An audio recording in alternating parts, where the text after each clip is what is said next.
Ladies and gentlemen, today we hear of Israel and Iran mostly in the language of conflict, nuclear fears, missile threats, and endless headlines about war. But if we look beyond the surface, past the politics of today, we find something extraordinary. These two nations, who now stand as rivals, actually share a deep and ancient connection. The origins. Let's begin at the beginning. Israel traces its origin to Abraham through his son Isaac and grandson Jacob, whose name was changed to Israel. From his 12 sons came the 12 tribes, the foundation of the Jewish people. Iran, on the other hand, is the heir to one of the world's oldest civilizations, Persia, a land of empires, poetry, and wisdom. The name Iran comes from Aryan, and its people are mostly Persian, not Arab. Their language, Farsi, ancient and rich. Their empire, glorious. From Cyrus the Great to Darius to Xerxes, Persia stood tall for over 2,500 years.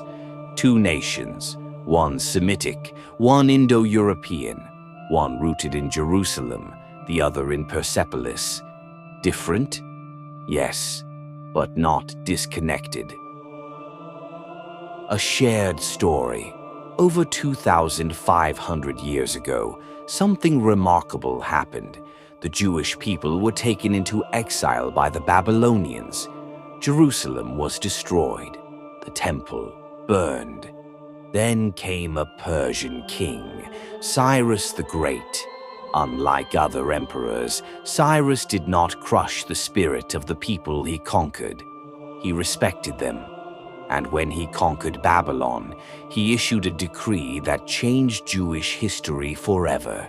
He said to the Jews, "Go home, rebuild your temple, worship your God in peace."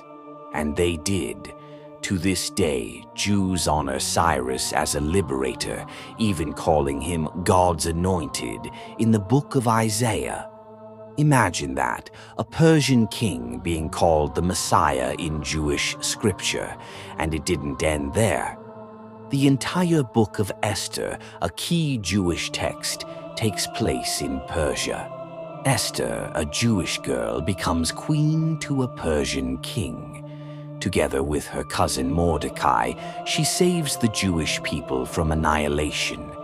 To this day, Jews celebrate Purim because of what happened, not in Jerusalem, but in Iran. The differences. Of course, there are differences. Israel is a Jewish state born in 1948 after the Holocaust. Iran is an Islamic republic born from the 1979 revolution that overthrew the Shah. Israel is majority Jewish. Iran is majority Muslim, specifically Shia Muslim. Israel looks west, toward democracy, technology, and alliances with the US. Iran, especially its current regime, positions itself against the West, claiming to resist what it sees as injustice in the region. Their languages, politics, alliances, and religions may differ, but those things came later. The link they share, before politics, before ideology, there was history. Before war, there was protection. Before enemies, there was gratitude. Before suspicion, there was Esther and Cyrus. There was a time when Jews lived peacefully in Persia for centuries. In fact, Iran still has the largest Jewish population in the Middle East outside of Israel. And that's what we forget. These nations are not strangers. They are not natural enemies. They are ancient neighbors whose histories once intertwined with respect, alliance, and even divine partnership. A call to remember.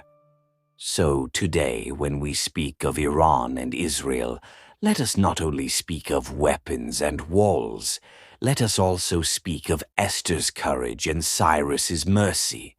Let us remember that even now, beneath the headlines, there are Jewish Iranians and Persians who respect the Jewish story.